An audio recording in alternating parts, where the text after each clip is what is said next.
So any more questions about Job 19:25 Итак, to есть ли 27? еще вопросы по Иова 19 главе, 25-27 стих?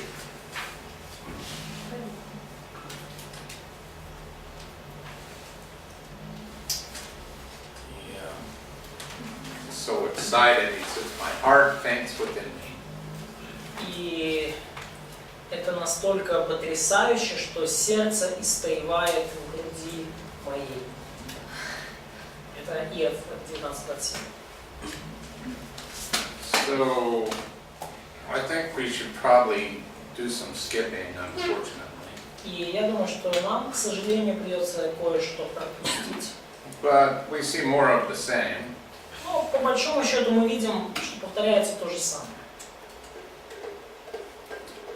And so I want to get to the part with Elihu. И я бы хотел, чтобы мы сейчас перешли к тому, что говорит Илью.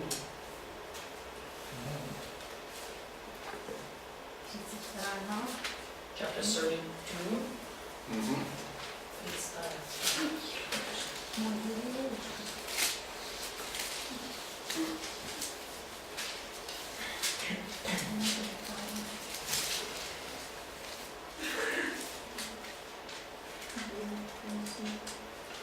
I just wanted to make sure I'm not missing anything that I want to tell you. So I'm looking real quick. 31:1. Yeah. 32.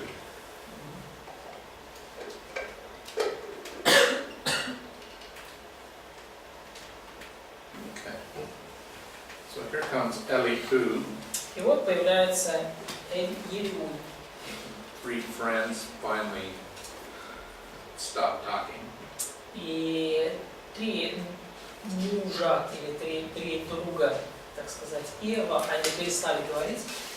But the same way that we have evaluated Job and his three friends, it's the same way we're going to evaluate Elihu. Но тем же самым путем, как мы оценивали и Иова, и трех его друзей, точно так же мы оценим Илью.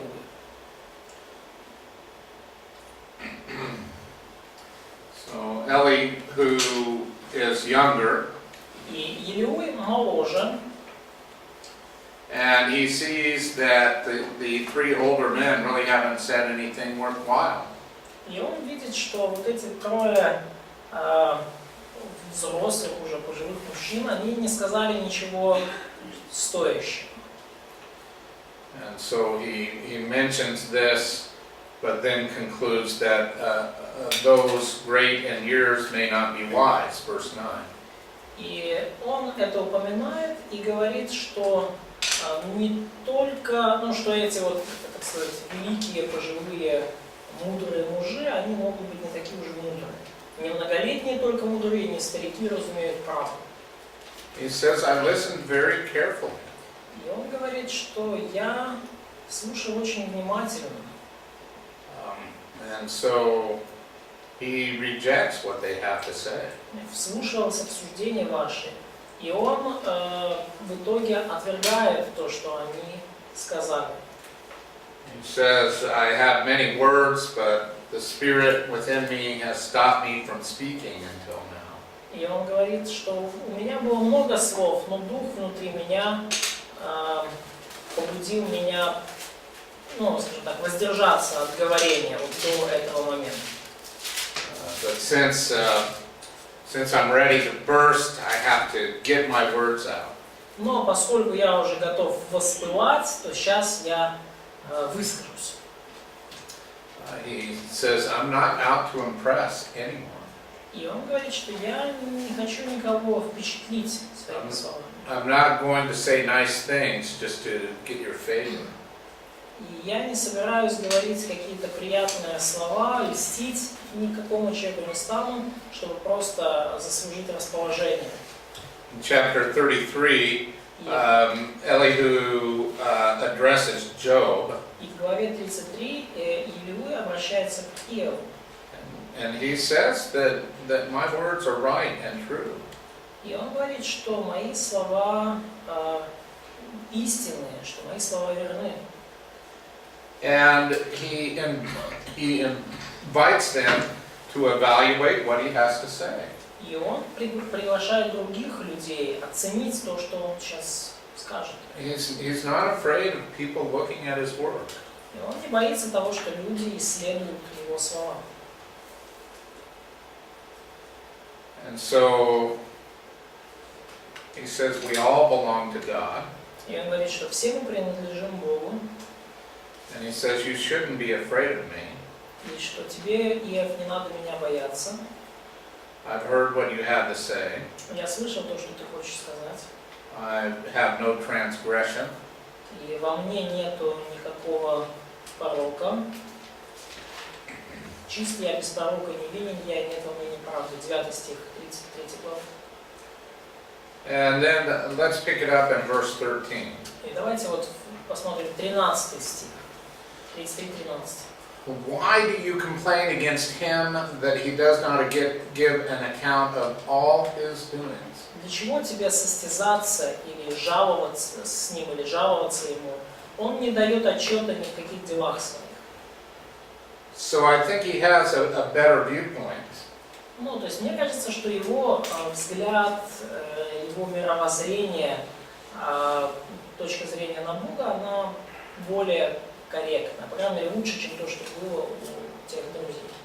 And so he's indicating that God doesn't have to reveal everything to us. И он, по сути, говорит, что Бог не обязан нам все открывать. Do we have the revelation of everything about God for our own selves now? Если у нас откровение обо всем, что касается Бога, и обо всем, что касается нас сегодня, Do we understand why everything has happened in our lives? понимаем ли мы, почему все, что происходит в нашей жизни, происходит именно так? Do we understand right away on anything? Not always. Понимаем ли мы наилучший путь в каждой ситуации? Не всегда. So,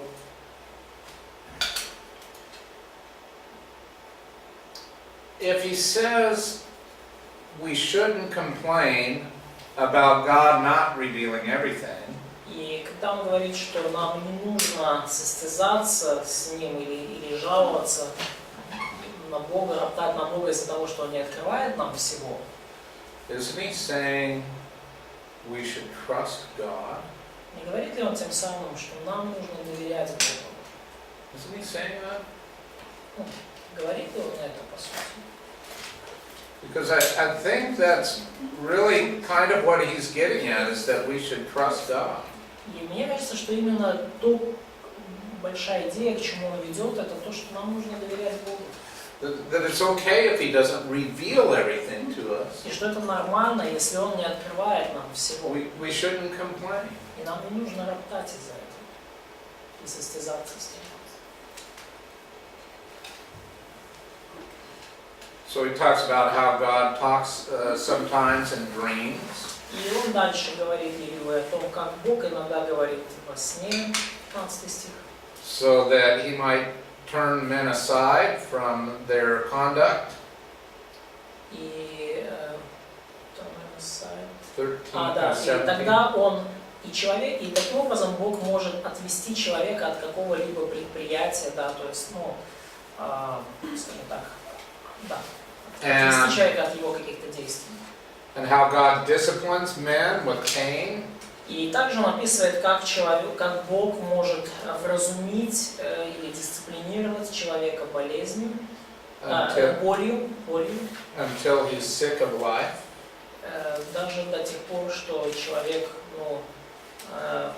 жестоко болеет, и жизнь его, то есть он серьезно болеет, и чуть ли не смертельная болезнь.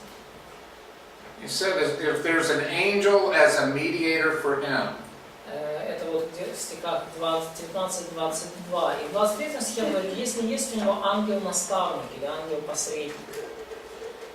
One out of 1,000. 1 из 1000, это 23 стих. To remind a man what is right for him. Чтобы показать человеку прямой путь, показать человеку, что правильно. Then be gracious and say, save him from going down to the pit, for I have found a ransom. То Бог умилосердится над ним и скажет, освободи его от могилы, и я нашел умилостивление. So God will be gracious, yes? God will be gracious and He will set the person free.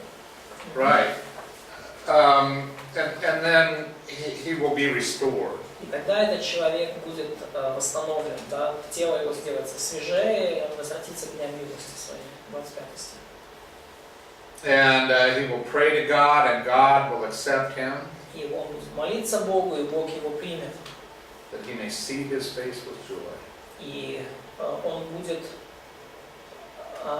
с радостью взирать на лицо его. А где мы сейчас? Мы сейчас 33 глава, 26 стих. He's redeemed my soul from going to the pit. И 28 стих, он освободил душу мою от могилы. And so, notice verse 29, God does all these things often, Often, because in our terms, twice or three times, да, ну вот все это делает человек, Бог 2-3 раза с человеком. to bring his soul back from the pit. 30 стих, чтобы отвести душу его от могилы. So this is the way of God to redeem men, not to condemn them. То есть это вот тот способ, которым Бог искупает человека, а не осуждает его. And so he's saying God's a patient God. И он говорит, по сути, Бог это терпеливый Бог. What he wants most is to redeem men and restore them. И что больше всего Бог хочет, так это человека искупить, восстановить человека. And you see, Elihu is the one who's really upheld the character of God in this. И мы видим, что Илиуй единственный, кто вообще как-то понимает характер Бога. Isn't this the God that we love? Не тот ли это Бог, которого и мы любим? The gracious and merciful and compassionate God? Полный благодати, милосердный, сострадающий Бог. The God who is like the father of the prodigal son, Бог, который подобен отцу из притчи о блудном сыне, who sees his son from far off and knowing of his repentance, runs to him.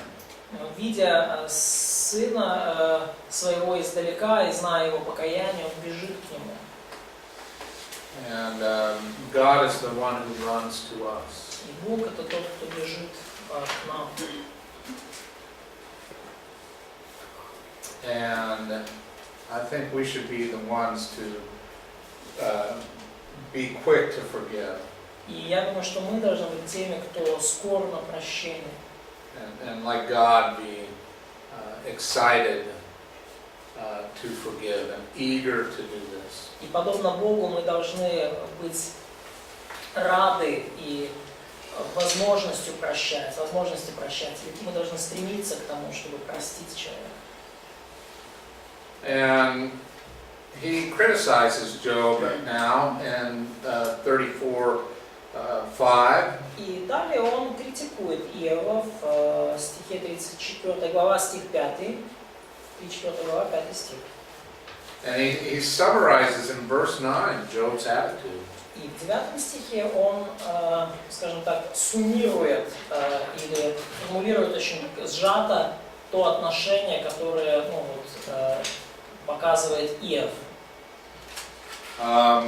Which is, it profits a man nothing when he is pleased with God. То есть нет пользы для человека в благоугождении Богу. So there is no profit for man to please God. To take delight in God. То есть нету радости человеку в том, чтобы, тут скорее даже находить наслаждение в Боге, да. Это стих 34:9. То есть тут речь не столько о том, чтобы угождать Богу, а о том, чтобы чтобы радоваться Богу. То есть нет человеку пользы в том, чтобы радоваться Богу. Это типа Иов сказал, да? Да, то есть Илиуй фактически вот таким образом суммирует отношение Иова. То есть он его упрекает за такое отношение. And so, let me give you an expression. И давайте я вам приведу одно выражение. If this life is all there is, Если эта жизнь, это все, что у нас есть, then when someone like Job suffers, то тогда, когда человек, подобный Иову, страдает, then God is unjust. то мы можем сделать вывод, что Бог несправедлив. But notice how I started out. Но вы запомнили, да? Помните, с чего я начал? If this life is all there is. Если эта земная жизнь, это все, что у нас есть. So I ask you, is this life all there is? И я вас спрашиваю, вот эта земная жизнь, это все, что у нас есть? Do you have to be blessed with every blessing in this life? То есть вы должны быть благословлены всяким благословением в этой земной жизни? No. No. So I can tell you about a friend of mine. Я могу рассказать о человеке, о моем друге.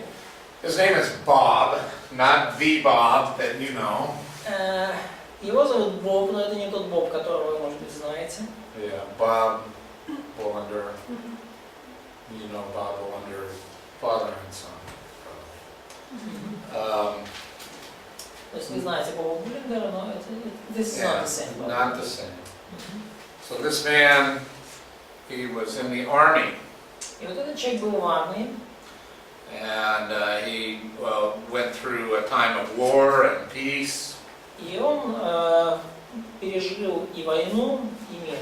And he served for 20 years. И он служил в армии 20 лет. And this is a great day when you serve for 20 years, you can retire. И это, на самом деле, это большой день, когда вы служили 20 лет, и вот вы уходите на пенсию, демобилизуетесь. And the army is very generous. It gives you plenty of money to live on when you retire. И если вы после 20 лет службы выходите на пенсию, то армия очень щедро оплачивает вашу пенсию и дает вам кучу денег. So he was looking forward to this time in his life very much. И поэтому это то время в вашей жизни, вот пенсия после увольнения из армии, которого вы ждете очень сильно. In the last few months before his retirement, he was feeling a little strange. He had some numbness in his hands and just felt strange, tired. И вот за несколько месяцев до своего увольнения он себя почувствовал как-то странно. У него numbness No feeling, you know, да, tingling у or него no feeling. какое-то онемение, да, то есть он ощущал иногда в руках, в ногах, вот, ну, какое-то вот такое странное состояние тела. And so he went to the doctor and found out that he had multiple sclerosis. И он пошел к доктору на обследование, оказалось, что у него множественный склероз. And in just a few months, he went from a healthy human being И за несколько месяцев буквально он прошел от состояния совершенно здорового человека to someone who could barely move his left hand and his head and speak with difficulty. к состоянию человека, который еле-еле может пошевелить рукой, еле-еле может повернуть голову и даже говорить с трудом. He was in a powered wheelchair when he could drive with his left hand. Да, и у него была вот управляемая вот эта инвалидная коляска, которую он управлялся с помощью левой руки. If this life is all there is, then this was so cruel. И если эта жизнь, это все, что у нас есть, то это было бы так жестоко.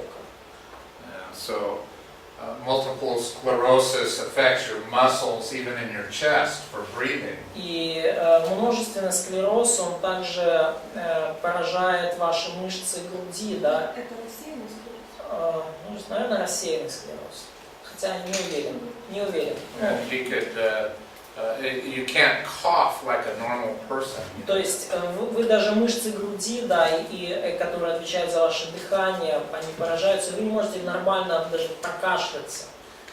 So, or even swallow. И даже глотать вы можете с трудом. And he Не рассеянный, по-моему, рассеянный. would get pneumonia every 3 or 4 or 5 months. He would have another case of pneumonia. И у него, получается, воспаление легких было, ну, чуть ли не каждые 3-4, 5 месяцев. So people had to feed him and take care of everything for him. И людям приходилось его кормить и всячески о нем заботиться. If this life is all there is, then God was very cruel to Bob. И если эта жизнь, это все, что у нас есть, то тогда получается, что Бог очень жестоко поступил с Богом. So I want to tell you about a miracle И потом сейчас я хочу вам рассказать о чуде, которое случилось in Bob's life. в жизни Бога. He was the most joyful man Чудо I было в have том, ever known. что Бог был самым радостным человеком, которого я когда-либо видел в жизни. Not a miracle of healing. Is that what you thought I was going to say? Это не чудо его исцеления. Вы же про это подумали, да, когда я заговорил о чуде? Проскочила мысль.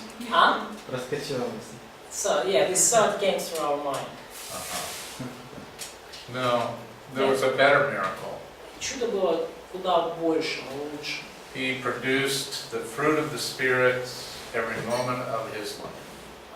Бог производил плод Духа в каждую секунду своей жизни. Is the fruit of the Spirit a miracle? Разве плод Духа это не чудо? Чудо. Yeah, it is. Да, это чудо. He was the most joyful man I've ever known. Бог был самым веселым человеком, которого я когда-либо видел, самым веселым и радостным. He enjoyed life the way he was in his wheelchair. Он наслаждался жизнью, насколько это ему позволяла его жизнь в инвалидной коляске.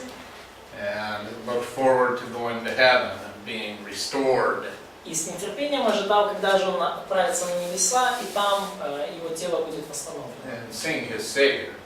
И там он будет петь своему Спасителю.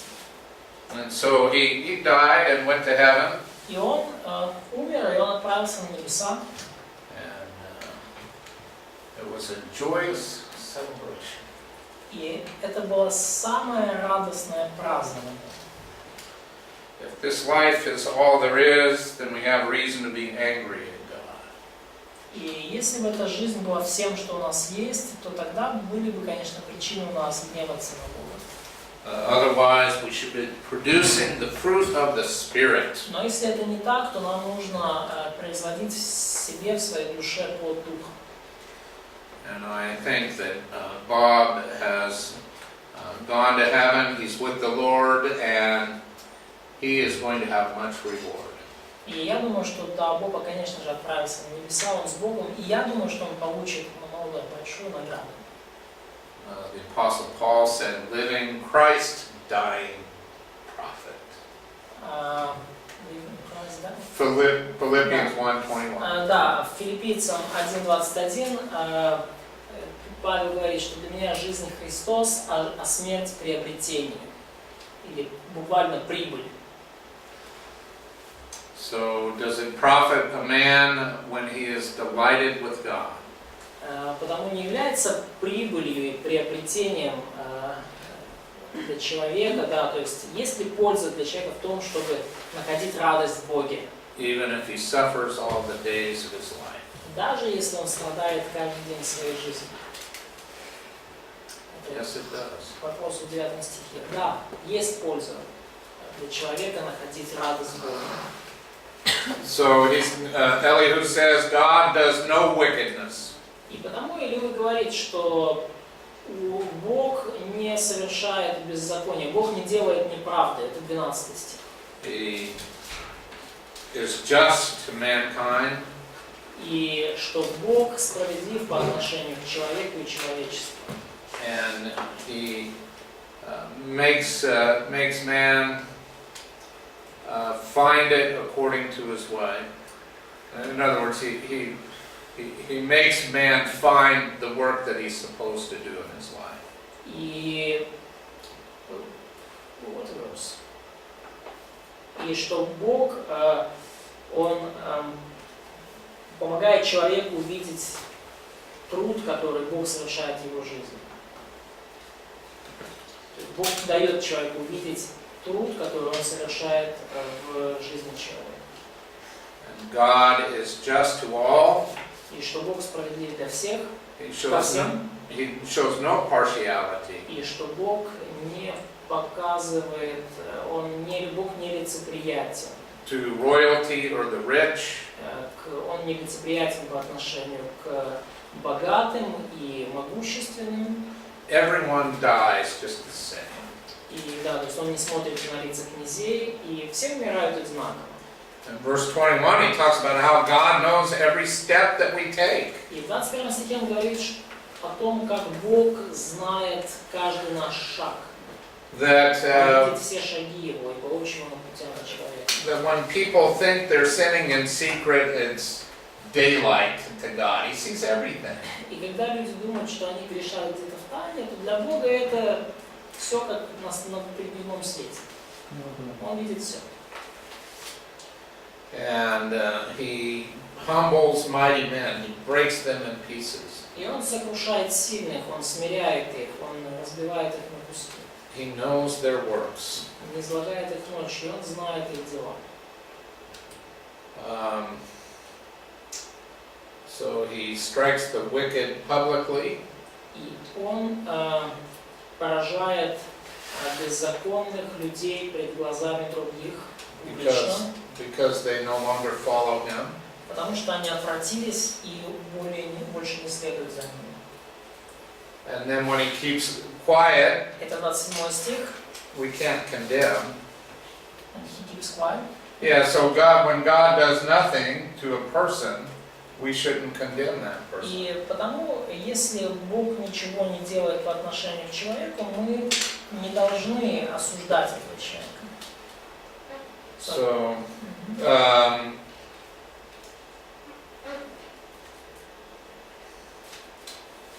any questions on the speech of Elihu?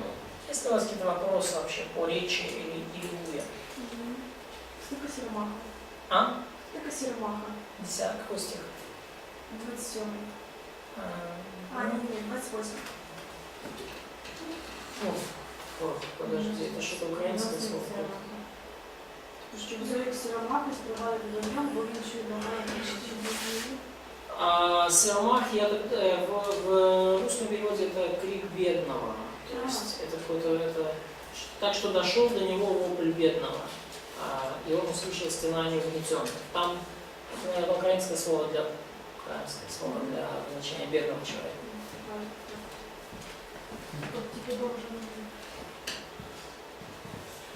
А 29 стих еще можно прокомментировать? So can you comment verse 29? He keeps quiet, who then can condemn? Это вот то, что... Да. Okay, yeah. It's different. It's different in Russian translation. When he keeps quiet, who can condemn? 29 стих в современном переводе лучше. Если он промолчит, кто поставит ему в укор? Если Бог ничего не делает по отношению к человеку, кто будет осуждать его, Бога? And when he hides his face, who can know what he's thinking? You know, who can? When God hides his face, no one can look at him. И если Бог скроет свое лицо, кто сможет его увидеть? Тоже в современном переводе точнее. Whether it's about a nation or a man. И здесь может говориться как об отдельном человеке, так и о целом народе. Так, еще раз. А можно еще начало 34-29. Опять же, современный перевод точнее. А в английском? Современный перевод практически полностью как английский. То есть, если он промолчит, кто поставит ему в укор? Если скроет он лицо свое, кто сможет его увидеть? Точно так же практически в английском. Okay, are we okay? Он над народом и над человеком. Коли він заспокоїть, то хто винуватий буде?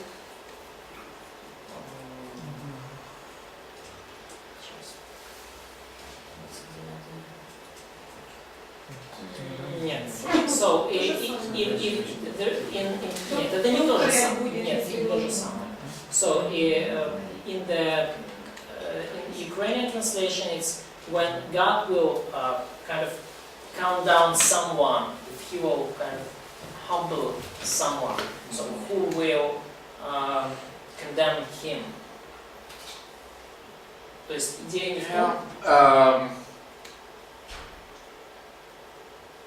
Yeah, that might be a better translation. So it's hifil stem, causative stem. So it means God is causing the quiet. Ну, то есть, да, может быть, украинский даже и лучше, да, потому что если Бог, ну, не успокаивает, не то, что успокаивается, если Бог является спокойным, а если Он успокаивает кого-то, да, ну, в плане смиряет кого-то, кто будет его осуждать? Может быть, он говорит, что, возможно, украинский перевод в этом смысле точнее, потому что здесь каузатив. Да? So yeah, I think there may be something to that when God silences a person. Да, я думаю, что здесь будет ближе к тому, что Бог не молчит сам, да, а Бог заставляет кого-то умолкнуть и успокаивает человека. Yeah, there's no reason for us to do anything more. То есть нам нет смысла. Right? I mean. Да, то есть нам нет смысла даже самим, скажем так, добавлять к тому, что делает Бог. 36-37 стих. Там Иллюминуй сострадает. So, in verse 36 and 37 of Getting chapter to that. 7, is there a sign of Elihu's compassion to Job? Okay. Yeah, let's comment on this. Let's go back to 35. Ну давайте вернемся чуть назад к 35 стиху. Job speaks without knowledge, and his words are without wisdom. Иов неумно говорит, и слова его не со смыслом. And haven't we found falsehood in Job's words? И обнаружил ли он какую-то ложь в словах Иова? Yeah, I think we found Job questioning the character of God. Да, я думаю, что мы видели, что Иов подвергает сомнению характер Бога.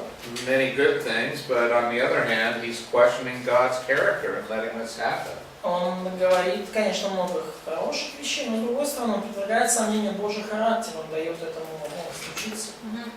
And isn't he, Job, saying things like, you know, God, you have a right to do these things, but you haven't told me why. Не говорит ли Иов такие вещи? Ну, Бог, конечно, ты имеешь право это делать, все, но почему ты мне не говоришь, почему это происходит? I think that's an accusation. Я думаю, что это обвинение в адрес Бога, Yeah, that God isn't right. что Бог, ты не прав. So I think 35 is correct. И потому я думаю, то, что говорит Елеуй в 35 стихе, это правда. And then it says, Job answers like a wicked man. И он говорит дальше в 36-м, что ответы Иова свойственны людям нечестивым, то есть он отвечает как нечестивый человек. And so, because he does this, we should bring about the maximum sentence against him. И поскольку он это делает, то нам нужно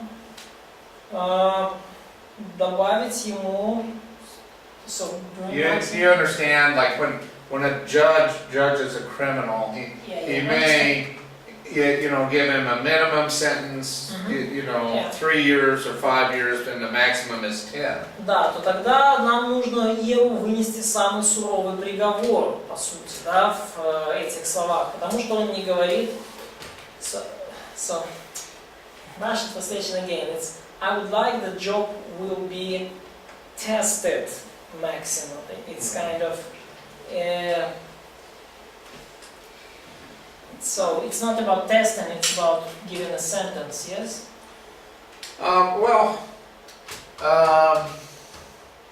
Yeah, let me. Ну опять трудности перевода, потому что, ну, то есть идея в том, что нам нужно, поскольку Иов так говорит и вот говорит подобно нечестивым людям, то нам нужно, скажем так, ему вынести максимально строгий приговор. Yeah, I think it is talking about the trial. Oh yeah. So. Yeah, but they did trials differently. Ну да, то есть trial is judgmental process or. Yeah, like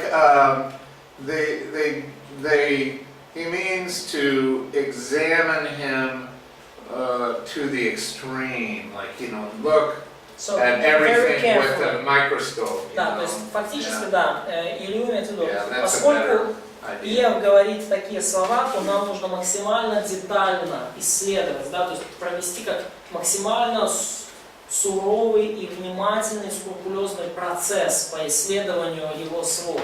He's answering like a wicked man, so I think we should look very closely at Job.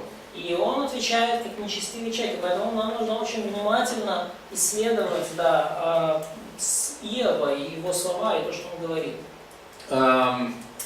Вот что означает Yeah, and so I don't think he's condemning him. He's saying, but look, from his own words, he said wicked things. We should look really closely at him. Ну, я не думаю, что он в данный момент он осуждает его, но он говорит, по сути, из его уст исходят очень такие нечестивые слова, поэтому нам нужно очень внимательно исследовать это и уделить этому серьезное внимание, тому, что он говорит, и ему самому. So better, thank you. Ну, вот я думаю, что так, да, так лучше. Спасибо. And so he continues in 35 to accuse Job of being wrong. И он продолжает в 35 стихе обвинять Иова в неправде. Look at verse 7. И посмотрите на 7 стих. It's a question he's asking of Job. Это вот вопрос, как 7 стих 35 главы, это вопрос, который он задает Иову. If you are righteous, what do you give to him? Если ты праведен, что даешь ему? Or what does he receive from your hand? Или что получает он от руки твоей? You know, what's God getting from you if you're righteous? Что Бог получает от тебя, если ты праведен? Ничего. He's getting nothing. What should God get from Job? Что Бог должен был получить от Иова? About praise and worship. Как насчет хвалы, как насчет поклонения? Isn't that what he should be getting from Job? Вот что Бог. Не это ли Бог должен был получать от Иова? No matter what. Независимо, несмотря ни на что. No matter what. Несмотря ни на что. Хвала. But God isn't getting any of that. Но Бог ничего такого не получил. So this is very important that we look at you. И поэтому нам очень важно, да, это увидеть. Going back to the end of chapter 34. That's what I did. I went back and referred to chapter 34 again. Да, то есть, ну вот это, да, и поэтому нам нужно очень внимательно на это посмотреть, да, как я говорил в конце, и Илюй говорит в конце 34 главы. He says in verse 13, God's not going to listen to something false.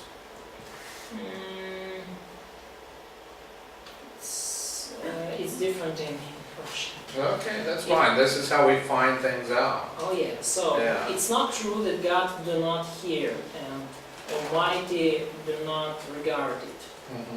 To emptiness. Maybe emptiness? Like God is not going to listen to emptiness, something that's not true. And so there's kind of a literal versus a dynamic translation, I think. No, different. Completely different, huh? Completely different meaning. Okay, let's It's figure it like out. opposites. Let's figure it out, okay? So, Elihu says, literally, so there is not true that God do not hear and Almighty do not see at all. And 13? Yes, and 13. Okay. В современном по-другому. Да, Бог не внемлет пустой мольбе и всемогущий ее не слышит. 35:13. Що в українському? Тільки марноти не слухає Бог і всемогутньо не бачить її. Ближе к современному и к английскому. Truly, to emptiness, God will not listen. Истина к пустоте, истина к пустоту Бог не слышит. Украинский зачет, современный зачет, синодальный не зачет. Better? Лучше. Yes, yes. Okay. Ukrainian and modern are better. Yeah. Okay, good.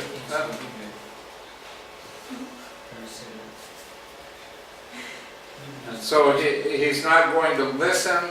You see in this parallelism, he's not going to regard it. То есть Бог не будет слушать пустое, да, или как там украинское, марно, да? He's not going to leap at it, eagerly. То есть Бог не будет прислушиваться, вслушиваться в какую-то, в какие-то пустые речи. Вот идея. Yeah. Just for fun, look at this word for God.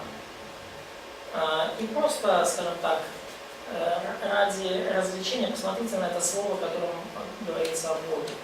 So it's a parallelism. Do you see here is El, God, То есть видите ли вы этот параллелизм, да? Эл, Бог, and then Shaddai. и Вседержитель, да, Эль Шадай. Do you know this word Shaddai? It means the sufficient God. То есть вы знаете это слово, да, Эль Шадай, всемогущий Бог, да, Вседержитель. A good example of a synonymous parallelism. И вот это хороший пример синонимического параллелизма в данном 13 стихе.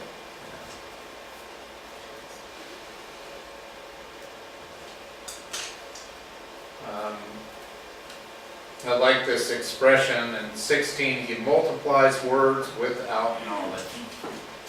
И мне нравится очень вот это выражение в 16 стихе, что Иов безрассудно расточает или умножает слова свои. Иов и открыл легкомысленно уста свои и безрассудно расточает слова свои. He multiplies words without knowledge. Умножает свои слова безрассудно, без знания. If your words are empty, does it matter how many words you speak? Если ваши слова пусты, не имеет никакого значения, сколько вы их скажете. It doesn't matter. Никакого значения. There's still emptiness. Они все равно пустые. What's 1 multiplied by 0? Что такое много умноженное на 0? What's 1 million multiplied by 0? А что такое миллион умноженное на 0? Still 0. Нормально. So, Elihu keeps going. И Элиуй продолжает. And he talks about how God deals with men. И он рассказывает о том, как Бог обращается с людьми.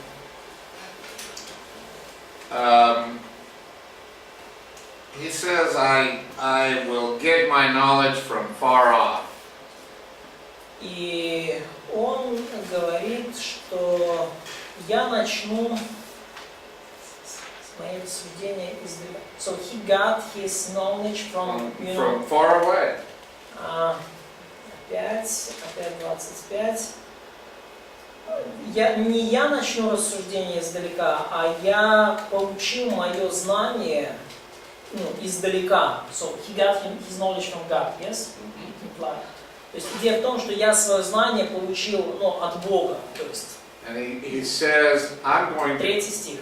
to call my Creator righteous. И он говорит, что я назову своего Творца справедливым, или моему Творцу справедливость воздам. Да?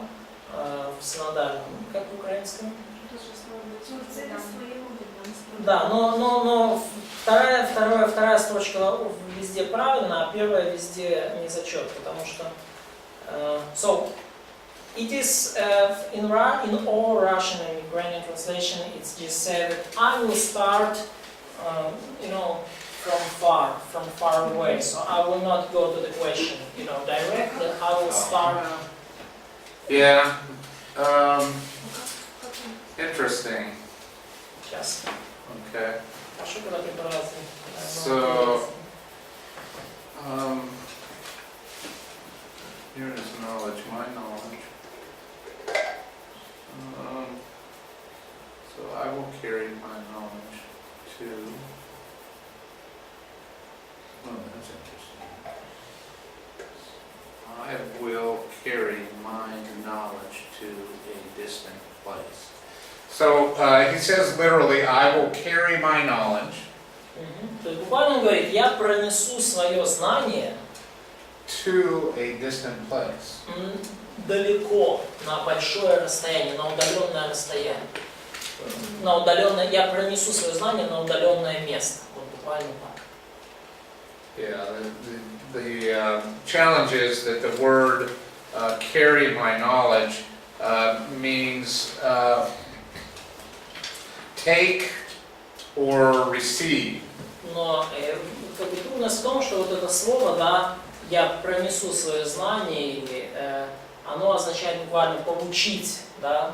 So if I take it for myself, I take.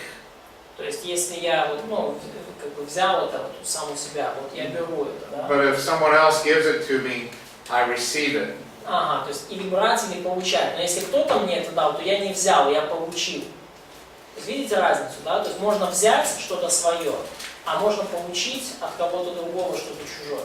And so it has the inseparable preposition la. И вот там есть также неотделимый предлог «ла». And so he's taking it to a far place. И таким образом, вот из этого мы видим смысл, что он принесет вот это знание в удаленное место. То есть это то, что вот зачну викладати я здавати. То есть промах везде. То есть нигде не переведено корректно. Okay, let's look at verse 5. Ну, посмотрим на 5 стих. God is mighty, but he despises no one. Бог могущественен, но не презирает никого. Does that contrast with some of the other things we've seen? Contrast.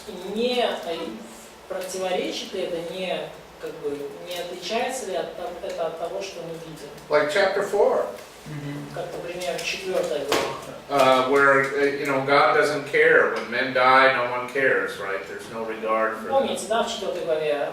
Люди умирают, а Богу все равно. Человеческая жизнь ничего для него не Yeah, and here значит. we have a God who cares. А здесь у нас Бог, который не презирает, то есть Бог, который заботится. And he's a God of justice.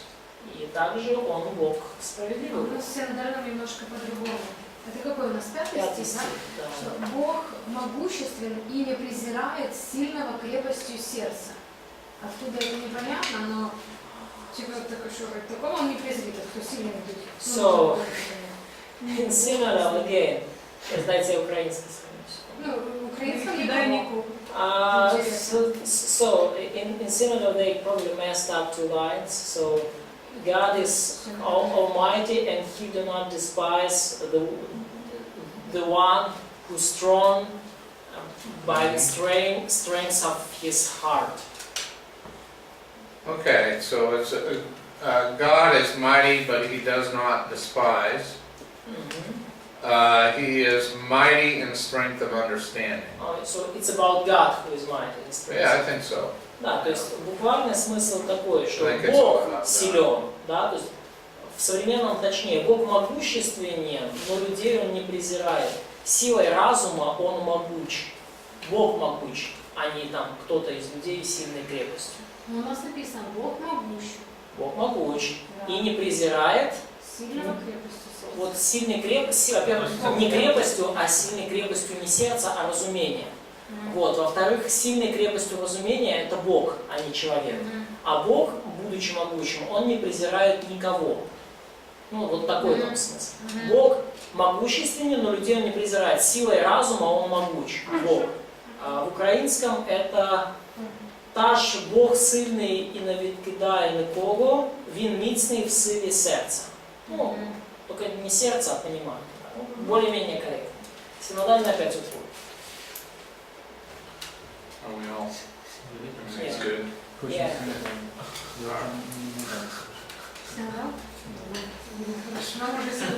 Я раньше не So, probably the book of Job was a real challenge for translator of Synodal. Apparently, yeah. A lot of mistakes. So let's keep going here. Продолжаем. see if we can finish Elihu. Посмотрим, получится ли у нас закончить.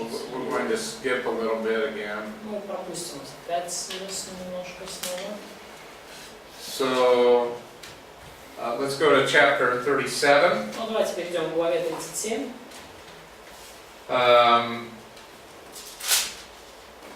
Listen closely to the thunder of God's voice.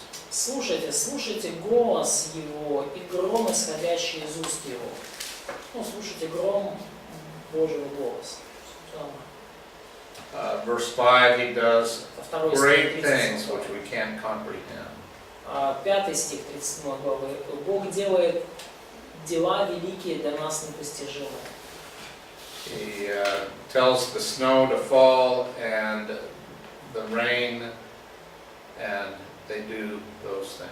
И Он говорит снегу, будь на земле, Он говорит дождю, и они делают все то, что Он скажет.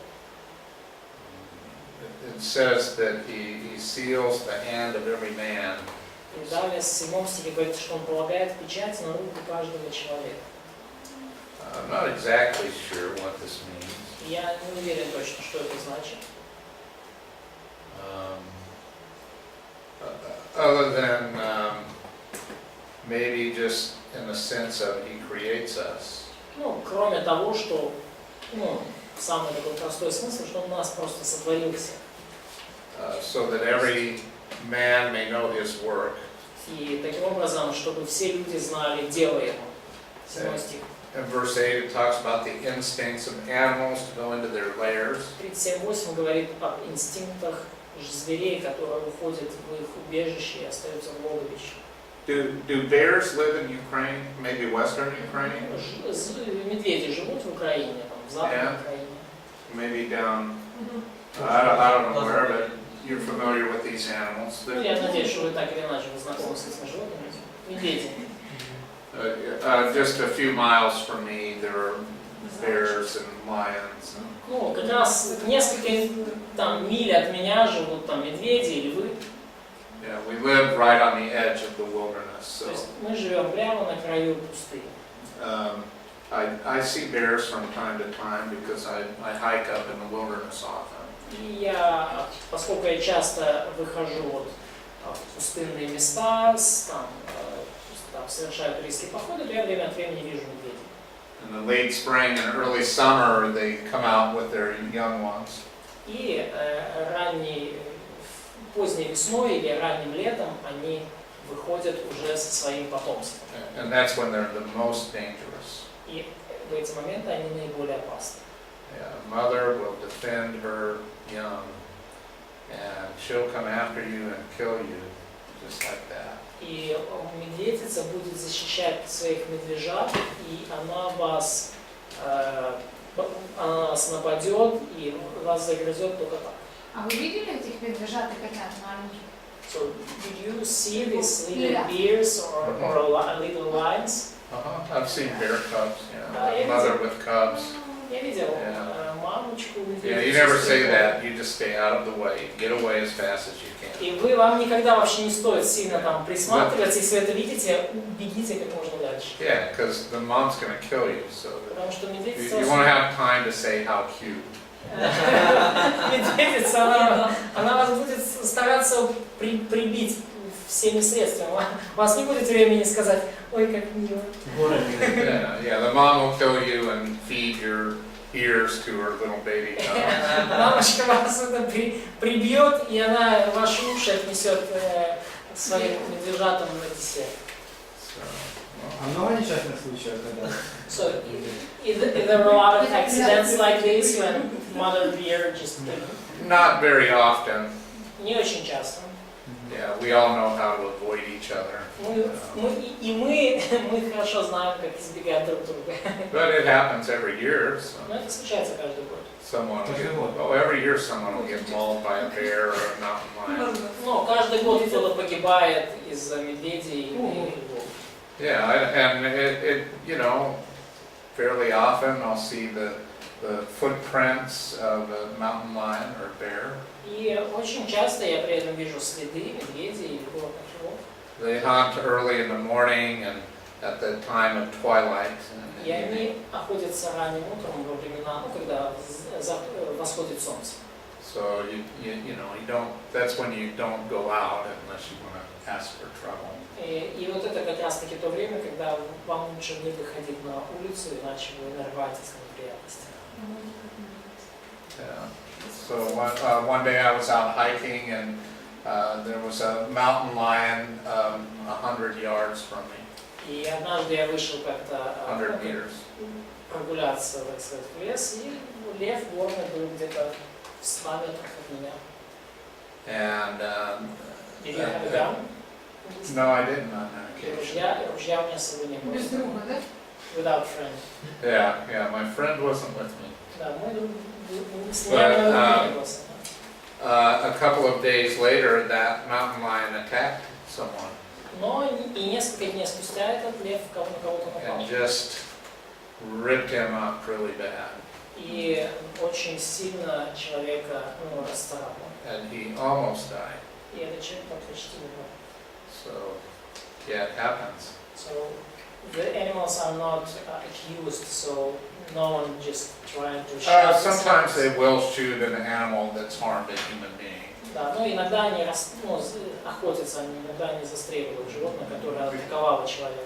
Because once they do this successfully one time, they'll do it again. Потому что если животное один раз успешно напало на человека, то оно будет делать это снова. So, anyway, God has set all of these instincts inside the Но animals. так или иначе, Бог поместил все эти инстинкты внутри животных. And if you understand their instincts, you'll see a lot of wildlife. И если вы You'll get to see, you'll know where they're at a certain time of day and season. И если вы понимаете вот эти инстинкты, то вы их можете многое понять и увидеть в жизни диких зверей, в жизни дикой природы. То есть вы увидите, почему они там в одно время там делают то, в другое время делают это. So Colorado is the best place in the United States to hunt big game.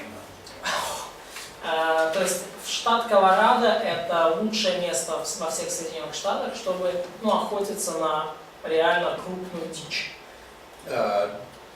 Deer, elk, moose, Это bighorn sheep. олени, лоси, вот эти горные козлы, horn sheep, Yeah, there's lions and wolves. львы, волки, короче, всякая крупная дичь. Yeah, everything wants to eat us in Да. Colorado. Короче, все, что хочет нас съесть, живет в Колорадо. Take a break. Перерыв.